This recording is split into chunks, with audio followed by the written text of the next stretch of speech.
اعوذ باللہ من الشیطان الرجیم بسم اللہ الرحمن الرحیم باب الاستہام فی الاذان ویذکر ان اقوام اختلفوا فی الاذان فاقرأ بینہم سعد عن نبی ہریرہ ان رسول اللہ صلی اللہ علیہ وآلہ وسلم قال لو یعلم الناس ما فی النداء والصف الاول ثم لم يجدوا الا ان يستهموا عليه لاستهموا ولو يعلمون ما في التهجير لاستبقوا اليه ولو يعلمون ما في العتمة والصبح لاتوهما ولو حبوا۔ امام بخاری نے باب قائم کیا ہے اذان کے لیے قرآن اندازی کرنا، اس چیز کا بیان ہے۔ ذکر کیا جاتا ہے کہ ایک مرتبہ لوگوں کے درمیان اختلاف پیدا ہوا اذان دینے میں، تو حضرت سعد بن وقاص رضی اللہ تعالیٰ عنہ انہوں نے اذان کے لیے قرآن اندازی کی۔ آگے روایت بیان کرتے ہیں حضرت ابو ہریرہ رضی اللہ تعالیٰ عنہ، وہ روایت کرتے ہیں کہ حضور صلی اللہ علیہ وآلہ وسلم نے ارشاد فرمایا کہ اگر لوگوں کو علم ہو جائے کہ پہلی صف کے اندر کھڑے ہونے میں اور اذان دینے کا کتنا اجر و ثواب ہے، تو ان کو قرآن اندازی اگر کرنی پڑے تو وہ قرآن اندازی کر کے بھی اس کو حاصل کرنے کی کوشش کریں گے۔ اس کے بعد حضور نے ارشاد فرمایا کہ اگر لوگوں کو علم ہو جائے کہ دوپہر کی نماز کا کتنا ثواب ہے تو وہ ہر حال میں سبقت کریں گے اس کو پانے میں، اور اگر لوگوں کو علم ہو جائے کہ رات کی نماز میں اور صبح کی نماز میں کتنا ثواب ہے تو وہ ان دونوں نمازوں کو پانے کی کوشش کریں گے، حتیٰ کہ اگر ان کو اپنا جسم گھسیٹتے ہوئے بھی آنا پڑے تو وہ لازمی پہنچیں گے۔ یہاں عنوان ہے قرآن اندازی کرنا۔ یہ حضرت سعد بن وقاص رضی اللہ تعالیٰ عنہ ان کے متعلق یہ روایت ہے، قادسیہ کے اندر جنگ ہو رہی تھی اور جنگ شروع ہوئی، جو مؤذن تھا وہ اسی جنگ کے اندر شہید ہو گیا۔ جب وہ فارغ ہوئے جنگ سے تو ظہر کی نماز کا وقت تھا، اب اختلاف پیدا ہوا کہ جی اذان کون دے۔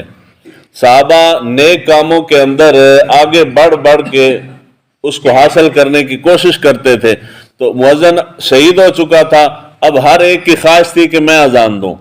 تو ان کے اندر اختلاف پیدا ہوا۔ روایت میں ہے کہ اتنا شدید اختلاف پیدا ہوا، یعنی وہ اس قدر پرجوش تھے ہر بندہ اذان دینے میں کہ قریب تھا کہ وہ تلواریں نکال لیتے ایک دوسرے کے خلاف۔ حضرت سعد بن وقاص رضی اللہ تعالیٰ عنہ تشریف لائے تو انہوں نے دیکھا، تو انہوں نے ان سب کو معاملہ حل کروانے کے لیے سب کو بٹھا دیا اور سب کے نام لکھ کے قرآن اندازی کی کہ جس کی پرچی نکل آئے گی وہ اذان دے گا، تو جس کی پرچی نکلی اس نے اذان دی۔ اس کے تحت امام بخاری نے آگے یہ روایت بیان کی ہے قرآن اندازی کی۔ یہاں مسئلہ قرآن اندازی کا ہے کہ کیا قرآن اندازی کرنا جائز ہے یا قرآن اندازی کرنا جائز نہیں ہے۔ قرآن اندازی کہتے ہیں کہ کسی ایک چیز کے متعلق دعویٰ کرنے والے زیادہ ہو جائیں، ہر بندہ کہے کہ جی یہ میری ہے، دوسرا بندہ کہے یہ میری ہے، تو فیصلہ ہو نہیں سکتا، تو فیصلہ کرنے کے لیے پھر قرآن اندازی کی جاتی ہے۔ یہ جائز صورت ہے، کر لینی چاہیے۔ اس کے علاوہ ہمارے ہاں بہت ساری ایسی صورتیں ہیں، کاروباری قرآن اندازیاں جو ہم کرتے ہیں اس کے اندر بہت ساری صورتیں ایسی ہیں کہ جو جائز نہیں ہیں۔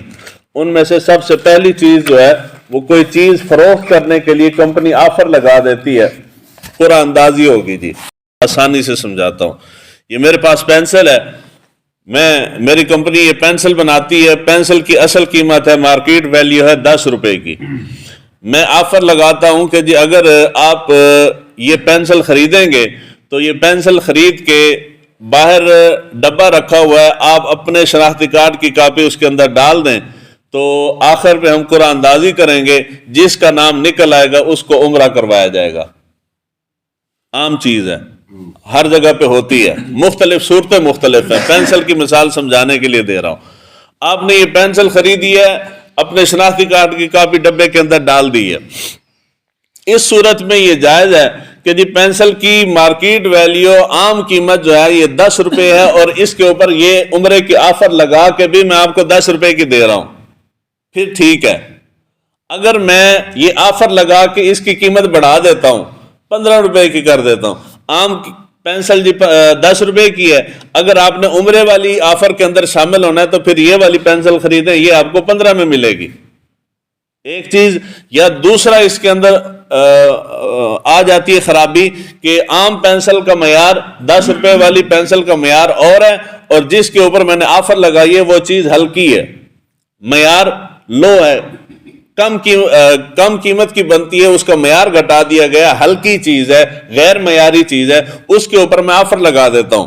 اگر آپ یہ خریدیں گے تو آپ کی قرآن اندازی کے اندر آپ شامل ہو جائیں گے، آپ کو یہ آفر دی جائے گی، آپ کو عمرہ کروایا جائے گا۔ جس طرح کے یہ بیکری والے جو چیز ایکسپائر ہونے والی ہوتی ہے، 1-2 دن رہ گئے ہوتے ہیں تو اس کے اوپر آفر لگا دیتے ہیں، وہ چاہے وہی چیز دیں یا عمرہ کروا دیں یا کوئی بھی چیز کروا دیں، اس طرح کی قرآن اندازی اور نہ ہی اس قرآن اندازی سے نکلنے والے عمرے کا ٹکٹ کوئی بھی چیز جائز نہیں ہے، کوئی چیز جائز نہیں ہے۔ یہ اسی صورت میں جائز ہے کہ وہ قیمت بھی عام قیمت وصول کی جائے اور چیز بھی عام مارکیٹ کے حساب سے اسی معیار کی ہی ہو، تو پھر اس کے اوپر قرآن اندازی بھی جائز ہے، اور اس کے اوپر قرآن اندازی کے ذریعے جو رقم نکلتی ہے یا عمرے کا ٹکٹ نکلتا ہے یا جو بھی چیز نکلتی ہے اس کو استعمال کرنا بھی جائز ہے۔ اس کے بعد دوسری صورت آ جاتی ہے کہ ایک چیز ہے 1000 روپے کی، 20 بندوں کو جمع کیا جاتا ہے کہ جی قرآن اندازی کے اندر اگر آپ نے شامل ہونا ہے تو آپ یہ 50 روپے کا ٹوکن لیں یا ٹکٹ لے لیں، یہ 50 روپے کی پیسے جمع کروا دیں، 50 روپے جمع کروائیں گے تو آپ قرآن اندازی کے اندر شامل ہو جائیں گے۔ ہر بندہ سوچتا ہے کہ جی 50 روپے کی کون سی اہمیت ہے، ہو سکتا ہے دا لگ ہی جائے تو 1000 روپے کی شے مل جانی ہے، اور کی چاہیے، پاکستانی یہی چیزیں سوچتے ہیں۔ تو جی 1000 روپے کی چیز 50 روپے میں مل رہی ہے، شاید مل جائے، اب ان 20 میں سے کسی ایک کو ملنی ہے، تو قرآن اندازی کے اندر سارے بندے 50 روپے جمع کروا دیتے ہیں، قرآن اندازی کی جاتی ہے، کسی ایک بندے کی وہ ایک چیز نکل آتی ہے۔ یہ بھی صورت جو ہے یہ جوا ہے، یہ کیا ہے جی؟ یہ جوا ہے۔ یہ بازاروں میں، دیہاتوں میں، محلوں کے اندر، یہ گاڑیوں کے اندر چیزیں مختلف رکھ کے تو وہ آفر لے کے آتے ہیں، لوگ خواتین کو بہکاتے ہیں کہ جی یہ چیز اتنے کی ہے، اتنے اگر جمع کرواتے ہیں تو قرآن اندازی میں آپ کو فلاں یہ چیزیں نکل سکتی ہیں۔ اب وہ خاتون دیکھتی ہے، مرد پیسہ لگاتے ہوئے سوچتا ہے، عورت کو چونکہ فری میں آتا ہے، کما کے مرد لاتا ہے تو وہ کہتے ہیں کہ چلو دا لگ رہا ہے، تو جو وہ دیکھتی ہے کہ جی 100 روپے کا ٹکٹ ہے جی، کوئی بات نہیں، 100 روپے بچہ بھی کھا جاتے، دے دو جی۔ مسئلہ 100 روپے کا یا 50 روپے کا یا 1000 روپے کا نہیں ہے، مسئلہ ہے جوئے کا۔ جب وہ 1 روپیہ آپ کے 1000 روپے کو حرام کر دیتا ہے تو پھر وہ 1 روپیہ لگانے کی ضرورت کیا ہے؟ دوسری چیز آ جاتی ہے، لکی کمیٹی ہے، اس کی قرآن اندازی ہوتی ہے جی، گھر کے متعلق ہے، زمین کے متعلق ہے، موٹر سائیکل کے متعلق ہے، کسی بھی چیز کے متعلق، واشنگ مشین کے متعلق ہے، فریج کے متعلق ہے، کوئی بھی سامان ہے، لکی کمیٹی ڈالی گئی ہے۔ کمیٹی یہ ہے کہ جی 50 بندے ہیں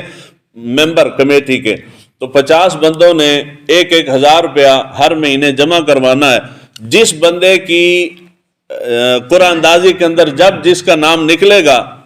اس کو بقایا قسطیں معاف ہیں۔ چیز 1,00,000 روپے کی تھی، میں نے 5 قسطیں جمع کروائی تھی، یعنی 5000 دیا تھا، 5ویں مہینے میرا نام نکل آیا تو 5000 میں مجھے موٹر سائیکل مل گیا، باقی قسطیں ختم ہوگی، اس کو کہتے ہیں لکی کمیٹی۔ اسی طرح دوسری رقم کی آتی ہے، یہ اشیاء کی ہے، رقم کی بھی آتی ہے کہ جی 10 لاکھ کی کمیٹی ہے، تو جس کا جب نام نکلے گا اس کی بقیہ قسطیں جو ہیں وہ ساری معاف ہو جائیں گی، اس کو لکی کمیٹی کہتے ہیں۔ لکی کمیٹی چاہے اشیاء کی ہو، لکی کمیٹی چاہے پیسے کی ہو، مال کی ہو، یا لکی کمیٹی کسی اور گھریلو چیزوں کی ہو یا کھانے پینے والی اشیاء کی ہو، لکی کمیٹی شریعت میں جائز نہیں ہے، یہ بھی جوا ہے۔ یہ کیا ہے جی؟ جوا ہے۔ تیسری چیز آ جاتی ہے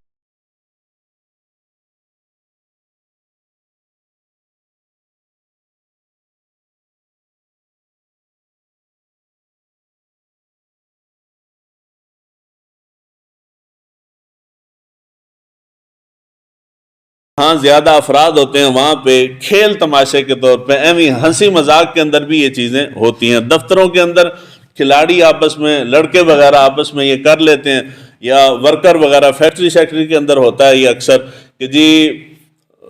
2 بندے ہیں 4 بندے ہیں 5 بندے ہیں ایک جگہ پہ اکٹھے کام کرتے ہیں، یہ 4 دوست ہیں، تو وہ روزانہ کا جی ہم نے چائے پینی ہوتی ہے جی، تو روزانہ پرچی ڈال لی، جو جس کا نام نکلے گا وہ سب کو چائے پلائے گا جی۔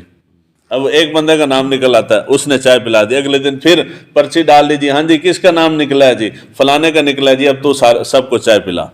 یہ چیز بھی شریعت میں جائز نہیں ہے، یہ بھی جوا ہے۔ اس کے بعد عام صورت ہے سمجھنے کے لیے، ہر وہ معاہدہ، ہر وہ قرعہ اندازی، ہر وہ خرید و فروخت کی صورت جس کے اندر چیز مبہم ہو، واضح نہیں ہے، سودا مبہم ہے، معلوم نہیں یہ چیز مجھے ملے گی یا نہیں ملے گی، چیز معلق ہو، لٹکی ہوئی ہے، معلوم نہیں کہ میرے ساتھ معاہدہ ہوتا ہے یا نہیں ہوتا، معلوم نہیں چیز مجھے ملتی ہے یا نہیں ملتی، جس معاہدے یا جس کاروبار کے اندر یا جس چیز کے اندر، جس معاملے کے اندر یہ صورت پائی جائے کہ معاملہ مبہم ہو، معاملہ معلق ہو، لٹکا ہوا ہو، تو ایسی صورت کے اندر پیسہ لگانا یا اس سے قرعہ اندازی کر کے چیز حاصل کرنا شریعت میں جائز نہیں ہے۔ قرعہ اندازی جو بازاروں میں ہوتی ہے اس کی ایک ہی صورت جائز ہے، وہ یہ ہے